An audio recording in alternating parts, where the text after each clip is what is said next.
Assalamualaikum warahmatullahi wabarakatuh. Alhamdulillah wassalatu wassalamu ala Rasulillah wa ala alihi wa sahbihi wa man wala wa ba'du. Yang pertama harus kita ucapkan, harus kita sadari adalah kalimat yang tertulis di surat Al-A'raf, surat nomor 7, ayat yang ke-43.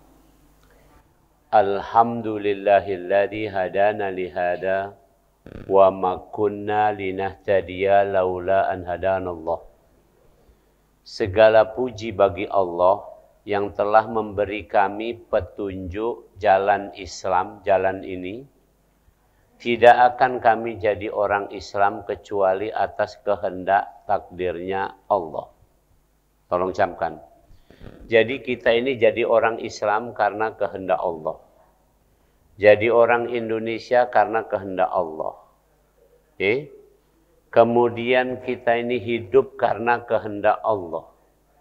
Kita diberi banyak hal, harta benda, anak-anak karena kehendak Allah. Kita bisa bernafas, kita bisa ngomong, kita bisa tidur, kita bisa apa, baik segala macam ini semua adalah karena kehendak Allah. Ini dulu tolong camkan. Maka kalimatnya adalah Alhamdulillahilladzi hadana lihada wa ma kunna linahtadiya laula an hadanallah. Itu satu hal. Oke. Baik. Hari ini kita akan berbicara tentang sholat. Yaitu dengan judul memperbaiki sholat. Memperbaiki sholat. Kenapa judulnya ini? Karena kita semua sudah sholat, benar? Kalau ini yang hadir ini baru mau belajar sholat, maka judulnya bagaimana sholat. Ya. Tapi ini judulnya adalah memperbaiki sholat, karena sudah sholat. Tapi apakah sholatnya sudah bagus kalau? Kalau sudah bagus kalau, aku tutup pengajian ini. Karena tidak perlu lagi memperbaiki sholat. Oke, baik. Kita dari awal dulu. As-shalah artinya doa. Doa artinya memohon, meminta. Jadi tolong camkan, dari arti bahasa ini saja berarti ini dalilnya di surat At-Taubah. Inna sholata sakanun lahum. Sesungguhnya sholat kamu menenteramkan mereka. Sholat yang dimaksud adalah doa. Oke. Jadi sholat itu artinya doa. Sekarang pertanyaan saya, kalau kita sedang meminta, posisi meminta, itu memintanya dengan sopan atau tidak? Nah, jadi paham dari awal bahwa sholat adalah meminta. Kalau begitu, sholat itu mesti dilakukan dengan cara yang santun. Itu pengertian pertama. Yang kedua, bahwa di Al-Quran disebut alladzina yu'minuna bil ghaibi wa yuqimuna shalah. Di surat Al-Baqarah ya, di awal-awal kan, habis alif lam mim dzalikal kitab la raiba fihi hudal lil muttaqin. Alladzina yu'minuna bil ghaibi wa yuqimuna shalah. Jadi salat itu setelah beriman. Ulangi, beriman dulu baru salat. Kenapa saya ngomong begini? Zaman sekarang ini banyak yang membuat orang itu kacau balau. Di medsos, apa TikTok, apa segala macam itu, saya, Bapak Ibu sekalian pasti juga menyaksikan ada orang yang bukan Islam tapi sholat. Demi untuk konten. Tahu, untuk konten, apa namanya? Ya pokoknya konten lah apa namanya bahasanya. Ya, supaya viral. Tidak begitu. Kita ini aturannya alladzina yu'minuna bil ghaib wa yuqimuna shalah. Iman dulu baru sholat. Itu pengertian kedua. Pengertian pertama apa tadi? Sholat adalah doa, meminta. Maka dilakukan dengan santun. Yang kedua adalah iman dulu baru sholat. Yang ketiga, innallaha yuhibbut tawwabin wa yuhibbul mutatahhirin. Sholat itu mesti toharoh dulu. Syarat sholat adalah toharoh. Jadi kalau kita mau memperbaiki sholat, baguskan dulu toharoh. Toharoh dalam sholat meliputi 3 hal. Yang pertama adalah bersih tempat sholatnya. Bersih tempat sholatnya. Di Al-Quran, ibu-ibu silakan buka, bapak-bapak, di surat nomor 19. Ayat berapa kamu baca dewek ini? Biar kamu baca dari awal. Oke, perhatikan. Di surat 19 ada disebut mihrab. Mihrab adalah tempat sholat. Kalau kita ziarah ke Masjid Nabawi, itu kita pergi ke Raudhah misalnya. Di Raudhah itu di ujung sebelah sininya ada mihrab. Dulu Rasul kalau sholat di situ. Itu mihrab, tempat sholat Rasul. Saya kasih contoh. Saya di rumah punya mihrab. Punya mihrab. Ini tempat tidur saya, maka di sebelah sini adalah mihrab saya nih. Ini tempat tidur, sebelah sana dikit jendela. Antara jendela sama tempat tidur ada sekitar semeter lebih lah. Cukup lah, lapang semeter lebih. Kan badan aku ini cuma berapa? Ini berapa senti kan? Tidak sampai semeter mah ini kan. Nah segini. Maka itu adalah tempat sholat saya. Itu tempat itu tidak ditijak-tijak siapapun. Khusus tempat saya sholat. Maka sholat itu harus ada tempat khusus. Contoh, ini masjid. Tempat khusus kan? Apa ini juga untuk orkesan kan? Tidak kan? Untuk yang lain kan tidak, kira-kira itu kan. Oke. Untuk senam kan tidak, tapi untuk sholat. Maka sholat itu syaratnya harus toharoh. Toharoh artinya bersih, suci, nggak ada najis segala macam tempatnya. Yang kedua, ya, dalil tentang masjid banyak, tentang mihrab tadi surat 19. Yang kedua di surat 7 ada disebutkan hud zinatakum inda kulli masjid. Pakailah penganggon, kata orang Palembang. Penganggon itu apa ya? Pakaian, perhiasannya, gitu. Pokoknya pernak-perniknya. Pakailah pakaian dan pernak-perniknya yang bagus. Kalau kamu ke masjid. Ke masjid nak ngapo? Sholat. Jadi karena itu berpakaian dalam sholat harus berpakaian yang tepat. Rasul paling senang pakaian putih. Putih bukan berarti harus gamis. Baju kemeja gini juga boleh. Ya, tapi memang ada syarat minimal sholat. Tolong camkan, bagi laki-laki ya, ibu-ibu ini laki-laki. Laki-laki itu minimal sholat itu sah pakaiannya asal tertutup pusar sampai lutut. Itu sah. Pusar sampai lutut. Tapi mau enggak kita sholat kayak gitu ke masjid pakai cuman sarung yang nutup pusar sampai lutut? Ya, tapi ini kalau minimal, mohon maaf. Di saat saudara-saudara kita misalnya di Sumatera Barat lagi musibah, itu kemudian yang tersisa di rumahnya cuma sarung siko nih, maka tetap dia harus sholat. Yang penting bisa menutup pusar sampai lutut, itu sah. Tapi kalau kita yang tepat, sholat itu dengan pakaian yang sebaik-baiknya. Masih ingat tadi? Sholat tadi apa? Yang pertama, minta. Kalau nak minta itu pakai baju yang sopan atau enggak kira-kira? Coba kita mau minta ke gubernur, apa pakai celana kolor aja? Kan kira-kira begitu. Maka yang kedua adalah yang harus hud zinatakum inda kulli masjid. Pakailah pakaian atau perhiasan yang pantas kamu pergi ke masjid. Di ayat yang lain masih di surat nomor 7, walibasut taqwa dzalika khair. Pakaian yang bagus adalah pakaian takwa. Yang paling bagus adalah pakaian takwa. Oke, baik. Maka sekarang baju koko itu diganti namanya jadi baju takwa. Karena kalau baju koko terus kesian, koko tidak berbaju. Ini, karena kita pakai ini, maka kita sebut baju takwa biasanya orang. Maksudnya supaya orangnya takwa. Oke. Kemudian toharoh yang lainnya adalah kita, badan kita. Badan manusia, badan kita ini kalau nak sholat harus satu bersih. Kedua suci. Suci itu dua, dari hadas dan dari najis. Hadas adalah keadaan. Hadas besar contohnya orang yang perempuan yang haid melahirkan, laki atau perempuan yang junub itu adalah hadas besar. Maka kalau badan kita sedang ada hadas besar harus mandi. Oke. Kemudian hadas kecil contohnya kentut. Maka kalau kita terkentut wudhu lagi baru sholat. Pas sholat terkentut maka harus ulang lagi. Paham ya? Ini hadas. Kemudian najis, najis ringan, sedang, dan berat. Yang paling mudah sajalah. Najis contohnya adalah air kencing kita. Maka kalau kita mau sholat itu terus kencing dulu sebelumnya harus cebok. Setelah cebok atau istinja. Setelah cebok baru kita wudhu, baru kita sholat.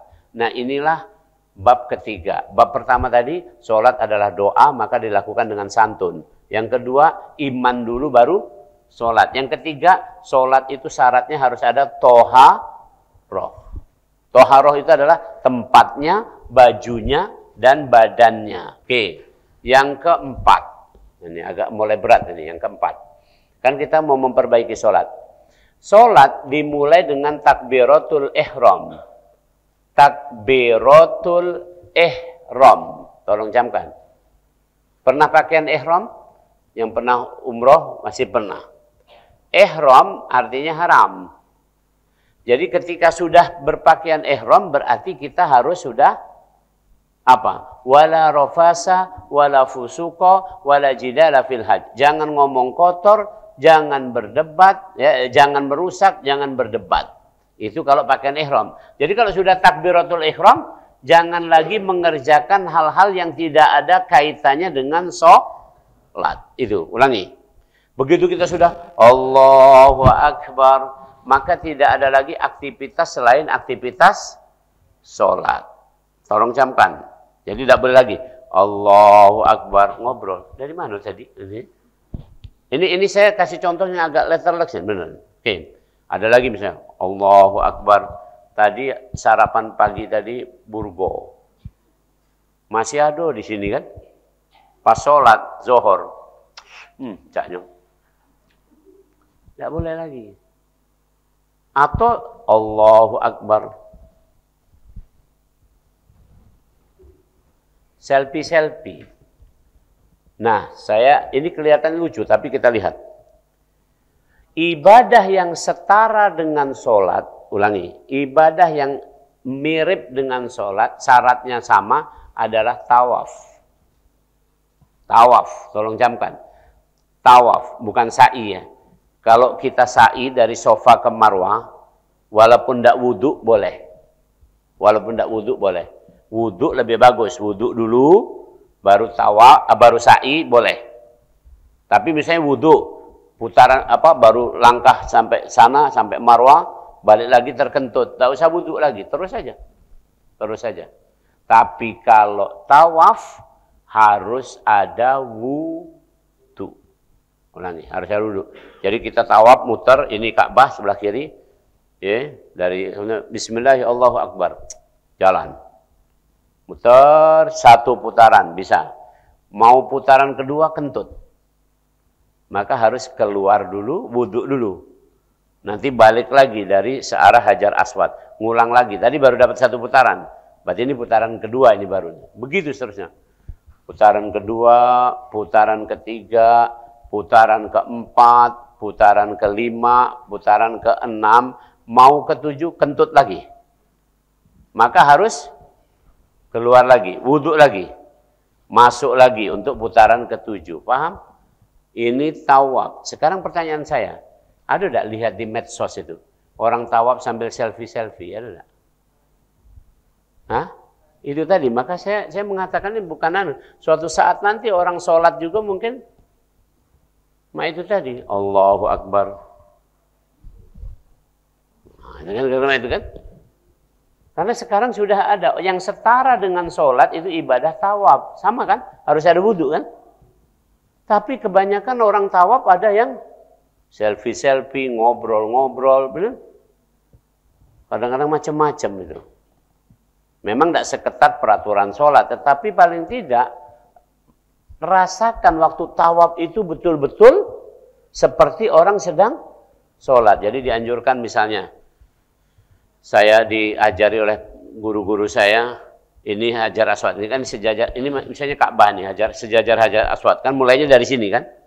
Kalau di sana ada tanda yang pakai laser warna hijau itu kan. Kita nggak akan dekat Ka'bah betul kan, dari jauh saja. Kita angkat tangan, Bismillahi Allahu Akbar. Seolah mengecup apa? Hajar Aswad. Bismillahi Allahu Akbar. Oke. Terus kita jalan. Jalan sambil membaca subhanallah walhamdulillah wala ilaha illallah wallahu akbar. Yang mudah-mudah sajalah pokoknya. Terus muter sampailah di ujung situ ya. Itu ada Hijr Ismail, muter dikit sampai ujung Hijr Ismail itu misalnya bacaannya diganti lagi apa bacaannya? Bacaan yang kita pingin, yang kita perlukan, misalnya apa istighfar, apa doa. Terus muter sampai ke rukun Yamani di sebelah situ. Rukun Yamani. Rukun itu artinya menghadap. Jadi menghadap negeri Yaman situ tadi. Sampai di rukun Yamani itu berjalan ke sini sampai dekat Hajar Aswad, itu kita membaca Robbana atina fid dunya hasanah wa fil akhirati hasanah wa qina adzabannar. Pertanyaan saya, ada ngobrol-ngobrol enggak itu yang diperlukan? Enggak kan? Ada selfie-selfie tidak diperlukan? Tidak kan? Karena memang betul tawaf itu setara dengan sholat. Kita tidak bahas tawafnya ya hari ini. Saya membahas sholatnya. Cuman maksudnya karena itu sholat harus betul-betul dalam keadaan tumakninah, tenang. Itu maksudnya. Jadi begitu sudah Allahu Akbar, sholat diawali takbiratul ihram. Begitu sudah takbiratul ihram harus tenang. Maka Bapak Ibu kalau bawa anak, atau anak kalau suruh ke masjid, harus dengan bapaknya. Jangan dewean. Kalau dewean kaki anak-anak ribut. Pernah enggak lihat? Kita lagi sholat, anak-anak ribut. Padahal kita sudah rakaat pertama, kadang sampai rakaat kedua masih ribut. Padahal maksud sholat adalah, begitu takbir, kan? Takbiratul apa tadi namanya? Takbiratul ihram artinya tidak ada aktivitas setelah takbir kecuali yang berhubungan dengan, termasuk anak-anak juga harus sudah tenang. Paham ya untuk ini? Jadi ketika sudah takbiratul ihram Allahu Akbar, maka semua kita harus fokus cuman aktivitasnya sholat. Dan sholat diakhiri dengan salam. Salam yang keberapa? Salam yang pertama. Ini supaya ngerti fikihnya, penting. Salam yang pertama. Salam kedua itu adalah sunnah. Jadi ketika kita sudah fil anamina innaka hamidum majid di tahiyat itu kan. Kemudian kita assalamualaikum warahmatullah. Ini rukun. Menandakan sholat sudah berakhir. Salam yang kedua, assalamualaikum warahmatullah, itu sunnah. Apa pentingnya? Contoh, misalnya assalamualaikum warahmatullah, kentut. Sah tidak sholatnya? Sah, karena sudah salam pertama. Paham? Gara-gara gitu. Jadi supaya jadi ngerti. Ini masalah fikih, ini penting banget. Pertanyaan saya, Bapak Ibu, pernah enggak tahiyat mules? Pernah enggak? Kalau tidak pernah, rasanya perut kamu itu bukan perut manusia.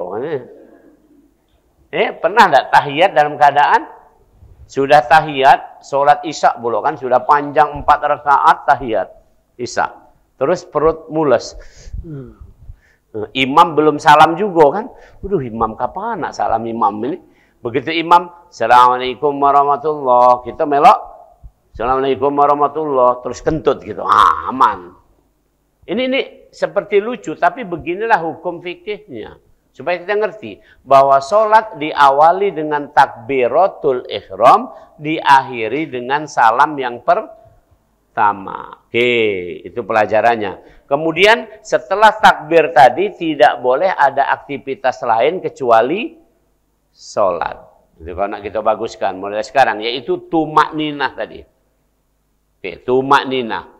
Harus tahu bacaannya, gerakannya, dan seterusnya. Syarat tumakninah gampang. Ini saya ajarkan yang gampang saja. Tumakninah atau tenang dalam sholat itu syaratnya adalah baca pakai mulut. Baca pakai mulut. Jadi misalnya begini. Allah, sholat zuhur ini, sholat zuhur. Allahu Akbar. Kalau orang tidak tumakninah, itu mulutnya nggak digerakkan. Allahu Akbar, gancang dia. Kalau ditanya ngapa, Cek? Sudah sholat, sudah. Kok bacanya nggak kedengeran? Dalam hati. Mulut digerakkan. Itu tidak tumakninah. Kalau tumakninah, itu mulut mesti digerakkan. Jadi gini. Allahu Akbar. Allahu Akbar kabira. Alhamdulillahi katsira. Subhanallah bukratan wa asila. Dan seterusnya. Al-Fatihah misalnya. Alhamdulillahirabbil alamin arrahmanir rahim. Qul huwallahu ahad, Allahus samad. Kemudian ruku. Ruku, subhana rabbil azim wa bihamdi. Subhana rabbil azim wa bihamdi. Subhana rabbil azim wa bihamdi. 3 kali itu tumakninah. Tapi kalau kita baca dengan hati, itu bisa ngebut banget. Jadi orang yang sholatnya ngebut itu, kemungkinan besar dia cuma baca dalam hati. Ini senianan saya ngomongkan. Ada enggak orang yang sholatnya ngebut banget itu? Nabi pernah menegur, ulangi sholat kamu. Diulang lagi, ulangi sholat kamu. 3 kali, akhirnya orang itu nanya, ya Rasul, bagaimana tepatnya sholat ini? Itu tadi. Kalau ulama menerangkan, supaya tumakninah itu mulut harus digerakkan. Supaya, contoh, kalau mulut digerakkan harus napas tak kira-kira? Bisa contoh gini, subhana rabbil azimi wa bihamdi. Subhana, kan napas dulu kan? Berarti ada waktu, space. Tapi kalau pakai hati, sudah. Paham? Jadi sholat itu diawali takbir, diakhiri dengan salam yang pertama. Oke. Kemudian catatan kedua, perhatikan pelan-pelan. Supaya kita ini akor semua. Supaya kita ini kompaklah semua, jangan menyalah-nyalahkan. Sebelum takbir berarti sudah sholat atau belum? Belum. Maka kita nggak usah permasalahkan. Kalau ada imam sebelum sholat, baca usolli dulu. Baca kul a'udzu birabbin nas. Ngomong ini, ngomong itu. Maksudnya tuh misalnya luruskan, rapatkan. Itu belum jangan ribut. Ini gara-gara mak itu dikit pisah masjid. Ngapa cek tak sholat di masjid itu? Masjid itu pakai usolli, namanya. Usolli bukan atau belum dari sholat. Sholat dimulai dari takbiratul ihram. Itu catatannya. Tolong camkan ini supaya kita ini ngerti ilmunya. Ini dikit-dikit kadang baru belajar agama langsung ngomong. Kenapa ada sholat di situ? Baca usolli orang-orang di sana deh. Saya nggak setuluan. Nah, ini. Oke. Yang kedua tadi, sholat diakhiri dengan salam. Setelah salam, boleh tidak kita salam-salaman? Boleh, kan bukan sholat lagi. Boleh tidak kita sholawatan? Boleh. Boleh tidak ngangkat telepon? Boleh, kan bukan sholat lagi. Ini juga menimbulkan orang galak suka berpecahan. Kenapa tidak sholat di Masjid Al-Furqan? Di sana, kalau habis sholat, kemudian tegak, salam-salaman, sholawatan. Itu bid'ah kan yang ini. Itu kan sudah habis sholat. Sekarang pertanyaan, ada nggak perintah sholawat? Perintah untuk sholawatan ada nggak? Aduh, kamu harus hafal itu dalilnya. Oh, lagi wong lanang. Wong lanang nggak hafal, kacau ini. Setiap Jumat itu dibaca, innallaha wa malaikatahu yusholluna 'alan nabi. Itu perintahnya mutlak. Ya ayyuhalladzina amanu shollu 'alaihi wa sallimu taslima. Itu perintahnya Allah dan Rasul, Allah dan malaikatnya salawat kepada Rasul. Wahai orang beriman, salawatlah kepada Rasul. Kapanpun mutlak itu perintahnya. Jadi nak habis sholat, nak habis ada acara apa nak sholawatan, lajulah. Karena sholawat itu adalah perintahnya mutlak. Yang kedua, salam-salaman. Ada dalilnya tak? Orang mukmin bersalaman satu di antara lainnya gugur dosanya. Ini orang 20 yang lanang ini. Kita salaman, berapa gugur? Nah, kamu hitung baiklah kira-kira mainnya. Subhanallah. Manfaat tak kira-kira? Kemudian kalau orang salaman jadi akrab tak gitu? Kalau kita tidak pernah salaman, kamu pasti segan sama aku, pasti. Maaf, siapa itu Prof Yono? Tapi kalau pernah salaman, Prof, nih, yang dulu salaman Prof, ini. Nah, kira-kira gitu kan? Paham? Jadi ulangi, ini yang keempat adalah sholat itu diawali takbiratul ihram, diakhiri dengan salam. Jadi sebelum takbir berarti bukan sholat. Setelah takbir juga, setelah salam juga bukan sholat. Setelah takbir mesti tenang, tumak, ninah, fokus hanya pada aktivitas sholat. Itu yang keempat. Ulang, nomor 1 tadi apa? Sholat itu adalah doa meminta, maka lakukan dengan sopan. Yang kedua, sholat itu mesti iman dulu baru sholat. Yang ketiga, sholat harus ada toharo. Yang keempat, sholat itu diawali takbiratul ihram, diakhiri dengan salam. Nah, ini yang kelima, berat ini. Pelan-pelan ini sampaikan. Wasta'inu bisabri wassalah wa innaha lakabiratun illa 'alal khashi'in.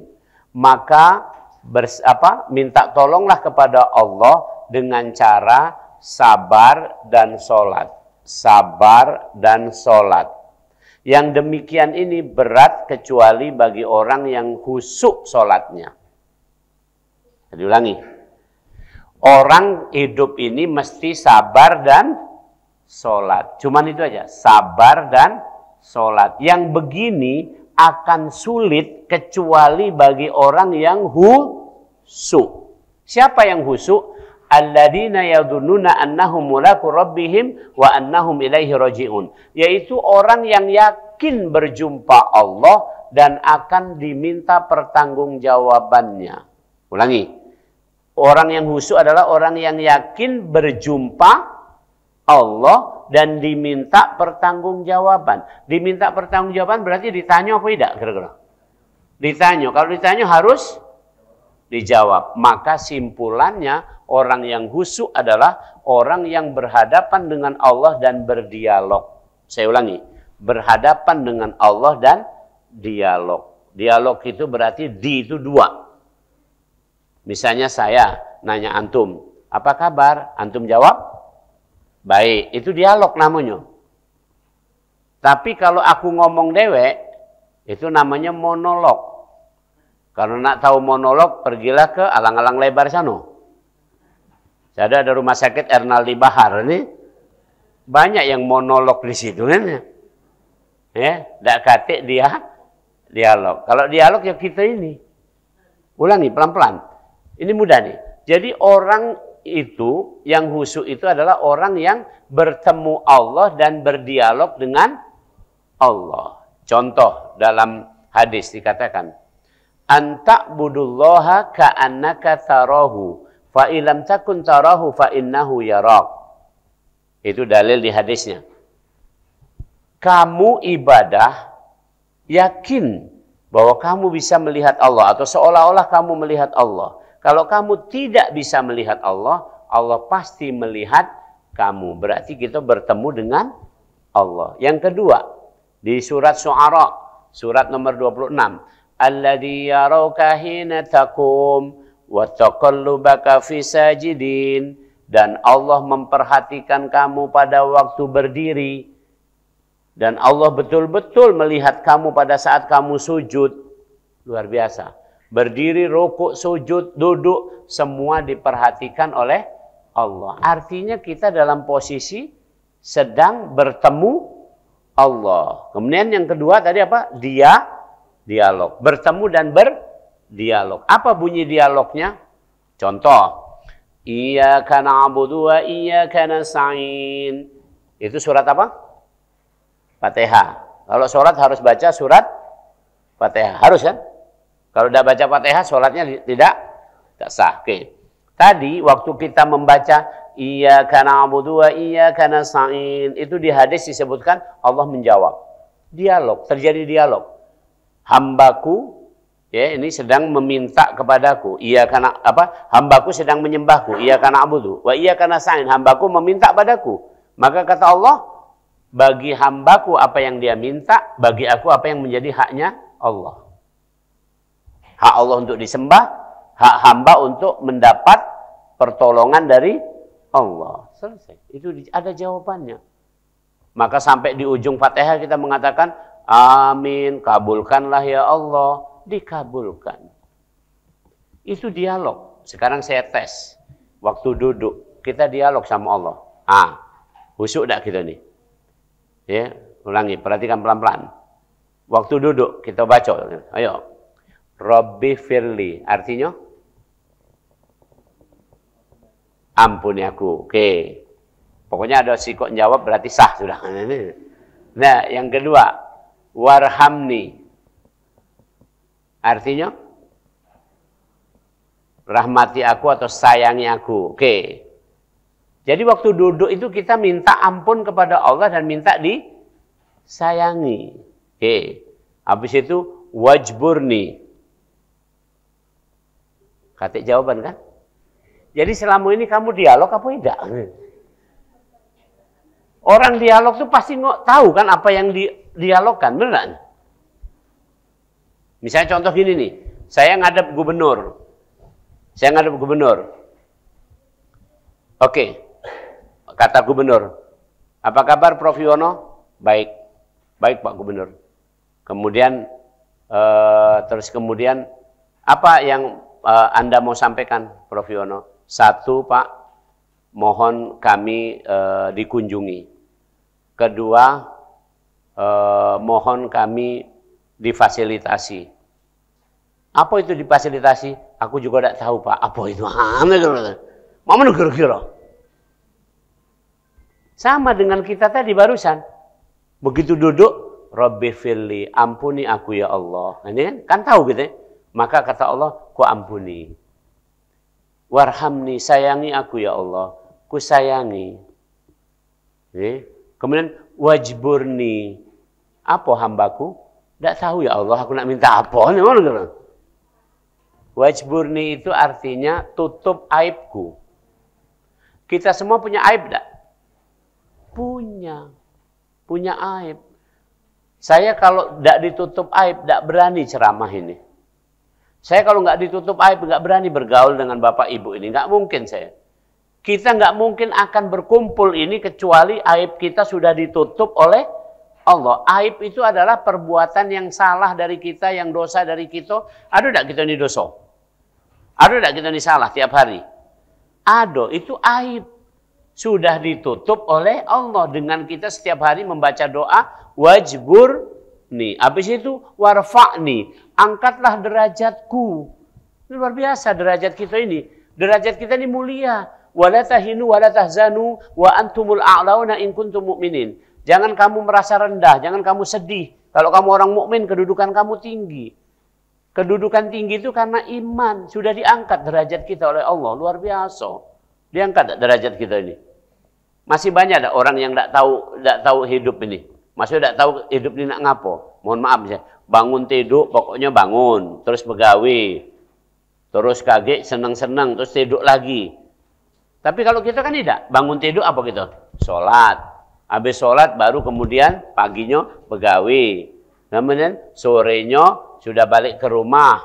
Malamnya juga sholat. Baru itu tidur. Bagus kan? Teratur tak? Kalau yang tadi, bangun tidur, terus begawe, kemudian senang-senang, kemudian tidur lagi, lama-lama mati zona itu. Bedanya sama kucing apa? Katik kan?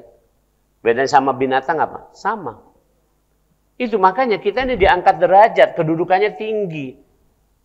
Kedudukannya tinggi. Kalau Allah mengatakan orang-orang yang seperti tadi itu, yang cuman makan tidur, senang-senang tadi adalah ya tahu bahasa Al-Qur'annya ulaika kal an'am, mereka seperti hewan ternak. Ya cuman makan minum, seneng, habis itu beranak pinak, habis itu disembelih waktu kurban kan kira-kira itu. Cuman itu baik. Nah, kalau kita tidak ada tujuan, ada segala macam, ada berumah tangga benar, ini mulia kedudukannya. Maka di sini masih ada yang bujang-bujang enggak ini? Mau kata lagi ya, tua-tua kalau ini. Nih, kalau yang masih ada bujang, kalau nak mulia bujang tuh gancanglah nikah. Nih. Kira-kira itu. Karena lebih mulia, lambawa bini itu lebih mulia ketimbang bujang berdengkang, lewean. Paham ya? Jadi ulangi, khusyuk adalah bertemu dan berdialog dengan Allah. Contoh tadi bacaan duduk. Kita mesti tahu nih. Rabbi firli, ampuni aku, warhamni, sayangi aku, wajburni, tutup aibku, warfa'ni, angkat derajatku, warzukni, beri aku rezeki, wahdini, bimbing aku, beri petunjuk, wa'afini, sehatkan aku selalu, wa'fu'anni, maafkan aku. Itu urutan, coba renungkan, itu urutan. Saya kasih contoh. Tadi wajburni dulu atau warfa'ni? Wajburni dulu. Jadi sekarang saya tanya nih, ini pertanyaan mudah, saya rasa bisa jawab semua. Milih mana? Diangkat derajat atau ditutup aib? Milih mana? Ini suruh milih, bukan dua-duanya nak dipilih. Kalau suruh milih mana? Tutup aib. Banyak orang sekarang ini diangkat derajat, tapi aibnya dibuka. Memalukan. Banyak kan? Mulai dari orang biasa sampai hakim agung, banyak yang dibuka aibnya oleh Allah. Benar nggak nih? Saya pernah lihat itu ada tayangan itu perdebatan antara hakim agung, hakim-hakim dari MK kemarin tuh sama Prof Mahfud. Prof Mahfud MD. Apa kata Prof Mahfud? Kalau soal kemampuan, kapabilitas, seorang hakim itu sudah paling top. Seluruh pasal-pasal udah ngerti. Tapi sekarang soal integritas, moralitas, akhlak. Ini yang dipertanyakan. Karena sehebat apapun, sepintar apapun orang, bisa nyeleweng kalau moralitasnya bisa ditebus dengan duit. Bisa ditebus dengan ini. Paham? Gara-gara nanti memalukan enggak gitu? Ya, artinya kalau orang udah level ini, hakim itu apa sih kedudukannya? Aku tanya, Bang. Hakim itu dalam bahasa mudah adalah wakil Tuhan di bumi ini. Wakil Tuhan cuma gitu. Jadi katik lagi. Udah hakim itu udah paling tinggi. Katik lagi. Nah, tahu-tahu dibukalah semua kecurangan, semua aib bukan itu. Maka ingat ini, urutan doa tadi jangan ditukar-tukar. Pertama wajburni, baru warfa'ni. Kalaupun cuman wajburni tapi tidak warfa'ni, tidak diangkat derajatnya sampai tinggi, sampai jadi orang hebat segala macam, tidak apa-apa. Jadi orang dusun, orang tidak dikenal, ya tidak ada yang kenal segala macam, tidak apa-apa. Yang penting aibnya ditutup. Tapi kita minta tadi kan urutannya apa tadi? Yang pertama Robbi Fili ampuni, habis itu sayangi, habis itu tutup aib, habis itu diangkat derajat. Setelah diangkat derajat, maka kemudian diberi rezeki. Ini urutannya. Mohon maaf, dah saya jauh ayahanda ini. Ayahanda ini urutan ayahanda nih.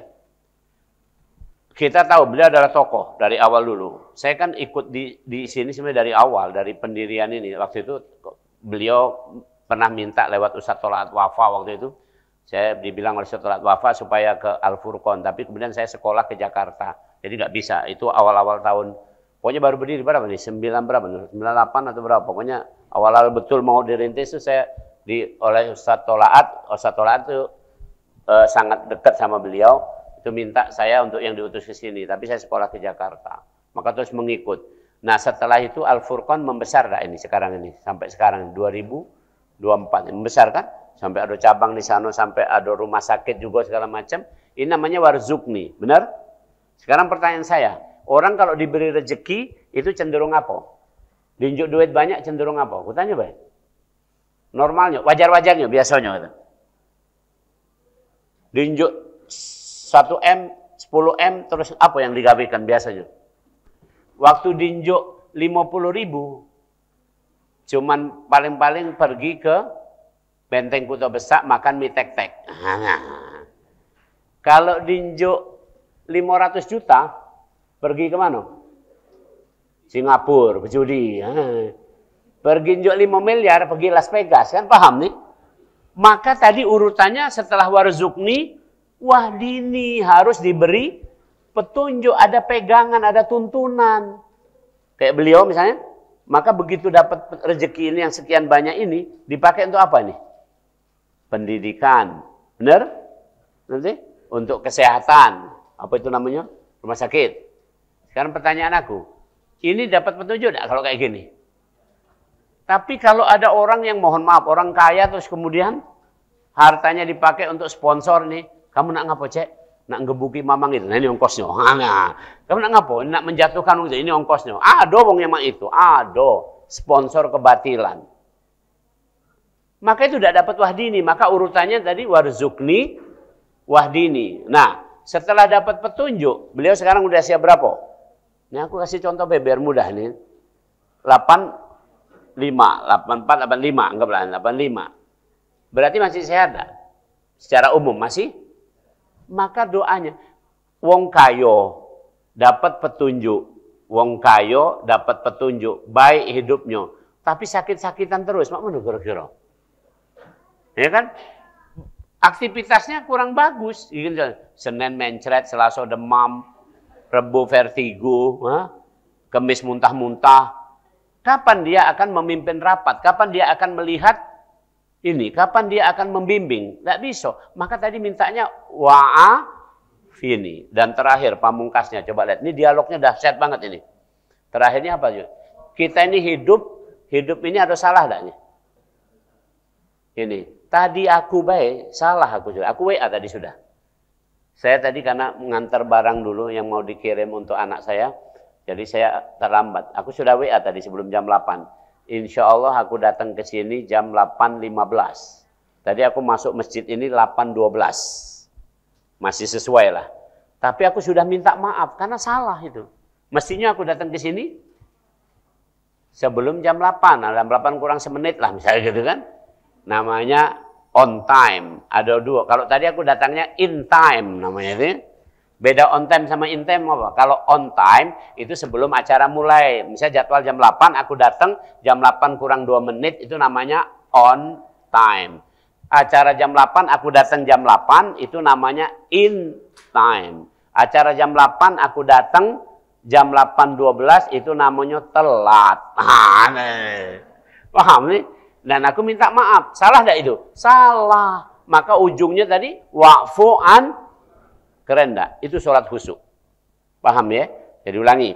Ini pelajaran ini selesai sampai di sini. Yang kelima, kita ulang dari awal biar ingat-ingat. Ini kenapa diulang-ulang terus? Inilah manusia.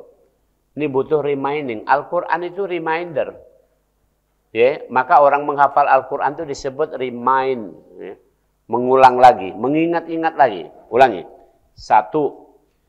Sholat itu adalah doa. Harus sopan. Yang kedua, iman dulu baru sholat. Yang ketiga, harus ada toharoh, bersih dan suci. Baik tempat, pakaian maupun badan. Yang keempat, sholat itu diawali takbir, diakhiri salam.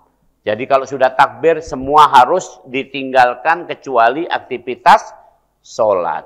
Kalau sebelum takbir itu belum sholat, mau baca usoli, mau apa silahkan. Kata urusannya itu kan, kamu baca juga tidak apa-apa, tidak baca juga tidak apa-apa. Tapi jangan pecah belah. Setelah salam juga kamu nak salam-salaman, nak sholawatan, nak zikir sama-sama, juga tidak apa-apa. Karena itu sudah setelah sholat. Jangan baik kaget salam-salaman di tengah sholat. Kira-kira itu yang keempat tadi. Jangan sampai itu, Allahu Akbar. Apa sih? Ada. Jadi, oke ya. Kemudian yang terakhir, yang kelima, hari ini sampai kelima baik. Suatu saat nanti yang keenam adalah hikmah sholat. Itu lebih berat lagi. Sekarang ini yang kelima dulu. Sholat itu adalah bertemu dan berdialog dengan Allah. Kalau berdialog berarti kita ngerti apa yang kita ucapkan. Maka judul hari ini memperbaiki sholat. Bukan baru nak sholat. Kalau baru nak sholat saya belum menyampaikan materi ini. Saya baru menyampaikan sampai materi yang keempat tadi. Yang apa takbir sampai salam. Cuman itu. Yang kelima tidak aku sampaikan. Sekarang kelima aku sampaikan sama Bapak Ibu. Karena sholat kita harus diperbaiki khusyuknya. Tadi sudah saya tes. Ternyata begitu Rabbi Firli lancar. Ampuni aku. Warhamni lancar. Sayangi aku. Wajburni. Apa berarti menunjukkan selama ini kamu tidak dialog dengan Allah. Dialog pun tidak ngerti. Kalau ditanya Allah. Hambaku minta apa kamu? Tidak tahu ya Allah. Ini pokoknya diajarkan oleh guru. Inilah bacaannya. Tidak mau itu, mulai sekarang tolong dipahami. Kita semua gerakan sholat, semuanya kita mesti ngerti. Saya kasih contoh dikit. Gerakan sholat, ada namanya berdiri, benar? Berdiri itu yang dimaksud, idza qamu ila sholati qamu kusala. Jangan seperti berdiri orang munafik yang sholat. Orang munafik yang sholat berdirinya malas. Sekarang ku jengok, tidak usah aku terangkan. Pernah lihat orang yang berdiri seperti malas? Pernah lihat? Ada. Atau kita berdiri tapi malas-malasan. Ada? Nah, berdiri semangat. Ada? Pernah lihat? Contoh, mohon maaf. Kalau tentara itu lagi berbaris itu berdirinya semangat atau malas? Nah, itu berdiri semangat. Itulah orang sholat. Mestinya. Tapi kalau orang yang mabok itu berdirinya semangat. Tak terhuyung-huyung. Maka kata Allah di Al-Quran, idza qamu ila sholati qamu kusala. Maka tegaplah kita ini sholat ini. Rukuk. Rukuk itu di Al-Quran, kalau mushaf, itu bacaannya, tandanya adalah huruf ain. Jadi rukuk itu huruf ain, tanda di Al-Quran. Nama bahasa istilahnya makro. Makro artinya tempat kita boleh jeda untuk baca. Jadi rukuk artinya jeda. Rukuk artinya Jeda. Jeda itu apa ya? Istirahat, berhenti sebentar. Jadi hidup kita ini jangan nak ngedur, itu baik. Berdagang dari subuh sampai tengah dalu. Sholat idak, ngapu idak, katik jeda lagi gitu. Karena dua itu saking banyaknya gitu. Saya pernah ini kisah-kisah saja, ini kisah ini, subhanallah. Ya, Allahumma firlahu lah, ampuni semua sejawat kami lah. Saya pernah menyaksikan ada dokter itu yang praktek terus. Praktek terus. Ada dua ini. Ya, saya sampaikan ini nggak di sini lah, nggak di Palembang ini. Tapi saya tahu ini. Dua ini praktek dengan keadaan yang berbeda. Yang satu ini prakteknya ngedur, pokoknya praktek terus. Yang si kok ini akhirnya wafat di tempat praktek. Karena sangat prakteknya sampai jam 1, jam 2 malam. Gitu.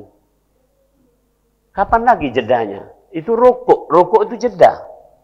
Yang si kok ini, aduh, saking praktek laris segala macam duitnya banyak. Pas suatu saat ditanya, dok, ini ada amplop ini, kayaknya isinya duit sekarang, lah lo ambil aja gitu. Kapan dia ambil duit banyak gitu. Saking nggak tahu lagi, udah naruh duit di mana tuh pasir ngenjuk gitu. Kalau zaman dulu kan berobat tuh kan pakai ini kan, langsung ngenjuk duit kan. Kalau zaman sekarang berobat pakai apa nih sekarang nih? Cering. Nah, kalau dulu itu berobatnya ngenjuk duit ke dokter. Ini dokter zaman sebelum ini, sebelum zaman yang canggih-canggih ini. Itu saking banyaknya duit itu di meja itu tidak keluar lagi mana. Jadi ada yang ngembek itu udah ambil aja tuh. Sebanyak tidak mah ini gitu. Saking banyaknya. Itu namanya ngedur, terus menerus. Si kok langsung mati, si kok lagi sampai lupa berapa duit banyak ini tadi kan. Maka kita ini harus ada jeda. Ada tarik napas dulu, sholat dulu. Maka hidup ini pagi bekerja, siang zohor sholat, kan begitu. Nanti kemudian habis itu, kalau siang itu apa bahasa Indonesianya kalau ada acara? Isoma, benar? Istirahat, sholat, makan. Kebanyakan dibalik. Mais. Nah, makan, istirahat, tidak sholat. Nah, itu tidak katik jeda namanya. Yang benar itu udah benar itu tadi. Isoma. Zohor itu istirahat, jangan ngedur begawe. Kemudian sholatlah, baru kemudian makan. Nah ini orang-orang kantoran biasa kujingo kalau zohor keluar dari kantor cuman mais. Ya. Kenapa kantor-kantor ini makan itu? Habis makan kujingo ngerokok, 3 batang 2 batang sampai jam 1:30. Balik lagi ke kantor begawe lagi, sholat tidak. Paham enggak? Ini mais namanya bukan isoma. Nah kalau rukuk itu jeda. Rukuk artinya jeda. Jadi mesti ngerti kita sholat ini. Demikian mudah-mudahan bermanfaat. Bismillahirrahmanirrahim. Alhamdulillahirabbil alamin. Wal aqibatu lil muttaqin wa la udwana illa 'alal zalimin. Allahumma shalli ala sayyidina Muhammad wa ala ali sayyidina Muhammad. Rabbana ij'alna muqimas shalah wa min dzurriyyatina Rabbana wa taqabbal du'a. Wahai Allah, jadikan kami semua ini orang yang mendirikan sholat, juga anak keturunan kami, ya Allah. Ya Allah, Engkau maha mendengar doa kami. Walhamdulillahirabbil alamin. Assalamualaikum warahmatullahi wabarakatuh.